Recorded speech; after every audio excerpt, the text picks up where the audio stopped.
안녕하세요. 레버리지 랜드에 오신 것을 환영합니다. 2223년 6월 15일 목요일 오늘의 증시 날씨. 뜨거운 여름이 돌아왔다. 예상했던 대로 마무리된 금주의 빅 이벤트. 이제는 7월의 금리 인상 여부가 관건이다. 미국 증시가 어제에 이어 오늘 또 올랐다. 연준의 매파 발언에도 아랑곳하지 않고 시장의 상승세가 이어지고 있다. 금리는 동결됐고 올 한해 금리를 2번이나 더 올릴 수 있다고 겁박했지만 시장은 믿지 않는 분위기다. 그도 그럴 것이 어제 소비자 물가지수에 이어 발표된 생산자 물가지수도 2년 5개월 내 최저치를 찍으며 인플레이션이 확연하게 둔화되는 모습을 보여주고 있기에 금리 인상은 사실상 끝이 났다고 생각하는 분위기다. 불과 6개월 전만 해도 고점 대비 하락률 마이너스 50% 반토막까지 났던 필라델피아 반도체 지수는 오늘도 1.42% 치솟으며 가장 먼저 전고점을 뚫을 기세다. 하지만 돈이 없는 중소형 종목들은 추가 금리 인상 이야기만 나와도 벌벌 떤다. 최근 들어 좋은 모습을 보이던 러셀 2000 지수는 연준 의장 파월의 매파 발언에 움츠려들며 1.07% 하락 마감하고 말았다. 다음은 오늘의 주요 증시 전망 소식이다. 먼저 BTIG의 기술 분석가인 조너선 크린스키는 최근 시장의 급등이 영 못마땅한 듯 부정적인 의견을 내놓았다. 올 들어 무려 30%나 뛰어버린 나스닥은 이제 거의 한계에 봉착했다며 연초부터 올린 음악이 멈추고 파티도 곧 끝날 것이라고 경고하며 개미 투자자들을 긴장시켰다. 한편 블랙록의 CEO인 레리 핑크는 AI 기술이 인플레이션을 잡는 데 결정적인 역할을 할 수 있을 것으로 기대했다.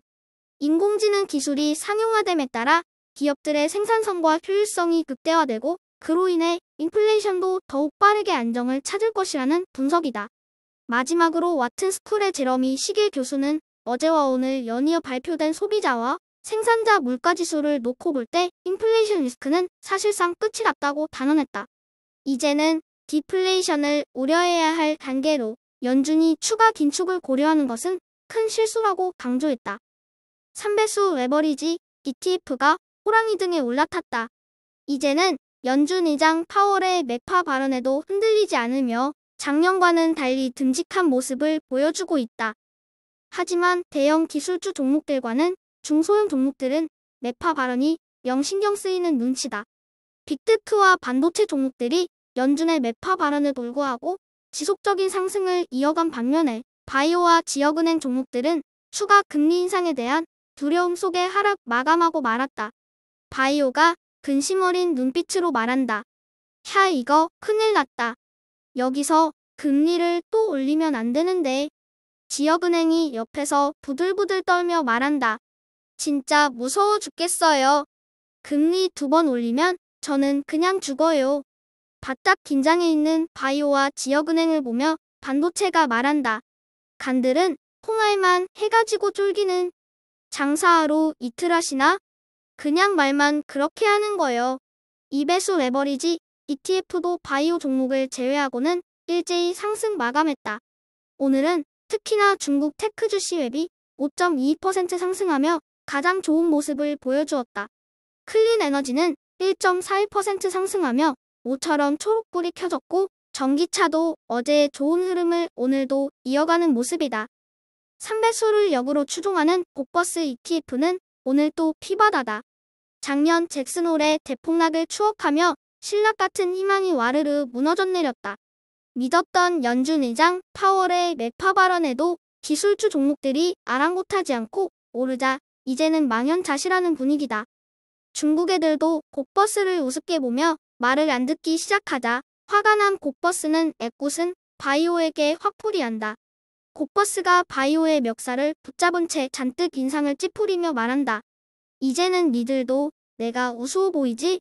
아직 하락장 끝난 거 아니다. 긴장해라. 바람 불면 휙 하고 날아갈 것 같은 니들은 여차하면 한 방에 훅 가는 수가 있다. 다음은 불즈 ETN의 15개 개별 종목 소식이다. 우려와는 달리 파월의 매파 발언을 가볍게 한 귀로 듣고 한 귀로 흘리며 어제의 상승세를 오늘도 이어가는 모습이다. 이로써 기대 반 우려 반으로 기다렸던 주요 빅 이벤트를 무사히 흘려보낸 불진의 대형 기술주 종목들이다. 기적의 14연승을 내달렸던 테슬라는 오늘은 하루 쉬어간 반면 요즘 뭐래도 기분이 좋은 넷플릭스는 눈치 없이 오늘도 상승했다. 그 밖에 불진의 든든한 버팀목인 주요 반도체 종목들이 오늘도 크게 튀어오르며 불즈 ETN의 상승을 주도한 하루이다. 다음은 주요 기술주 개별 종목들 소식이다. 먼저 바클레이즈가 넷플릭스의 최근 주가 상승이 지나치다며 중립 의견을 유지했다. 공유 계정 단속과 광고 호조에 따른 이익이 이미 주가에 최대한 반영되었다는 분석이다. 한편 파이퍼 샌들러는 메타에 대한 매수 의견을 재확인했다. 메타를 디지털 광고 분야에서의 최선 호주라고 치켜세우며 메타의 주가가 내년까지 지속해서 상승할 것이라는 의견이다. 마지막으로 골드만삭스가 AMD의 AI 칩의 개발에 긍정적인 의견을 내놓으며 매수 의견을 유지했다. AMD가 중장기적으로 엔비디아에 이어 믿을만한 GPU 공급사가 될 것이라는 예상이다. 그리고 마이크로소프트에 이어 아마존도 웹 서비스에 AMD 칩 사용을 검토 중이라는 호재 소식도 연이어 전해지며 엔비디아와 마찬가지로 AMD의 주가 상승 역시 멈출 줄 모르는 분위기다. 오늘의 추천 종목은 어제에 이어 또다시 중국 종목 하나를 소개해본다. 그 주인공은 중국의 태양광 기업인 융기실리콘이다. 융기실리콘의 주가는 태양광 관련 글로벌 1위 기업이라는 명성에 걸맞지 않게 폭락을 거듭 중이다. 떨어지는 칼날을 붙잡지 말라는 말도 있지 생뚱맞게 대폭락하고 있는 중국 주식을 템버거 후보 종목으로 소개하냐고 어이없어 하시는 분들도 계실 것 같다. 하지만 융기실리콘은 중국뿐만 아니라 글로벌 태양광 밸류체인에서 기술력, 생산 능력, 매출 등 모두 최고의 자리를 유지하고 있는 기업이다.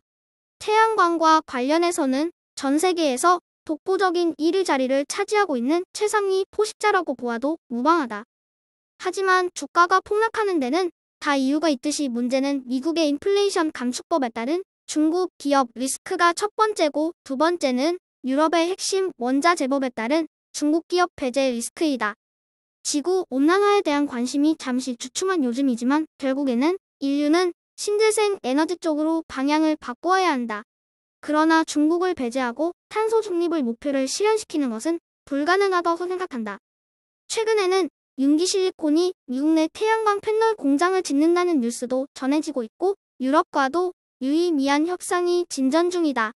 중국을 방문 중인 빌 게이츠가 중국의 시진핑 국가주석과 대담을 갖는다고 한다. 둘이 만나서 무슨 말을 할까? 지구온난화와 신재생 에너지에 관심이 많은 빌 게이츠가 글로벌 공조를 부탁할 가능성이 높다고 본다.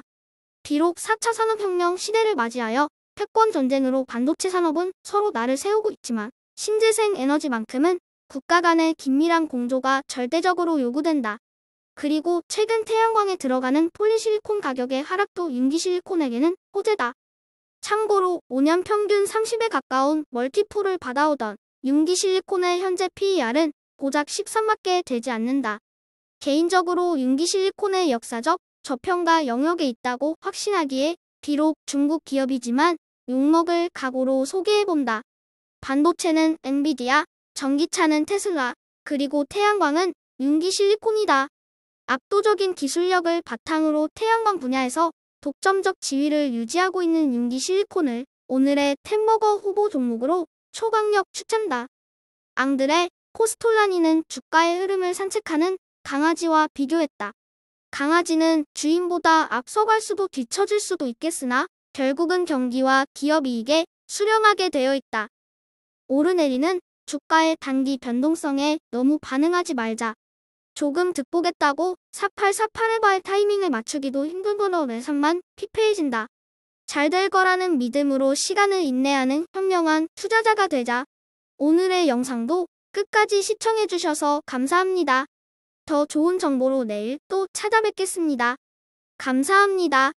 행복한 하루 되세요.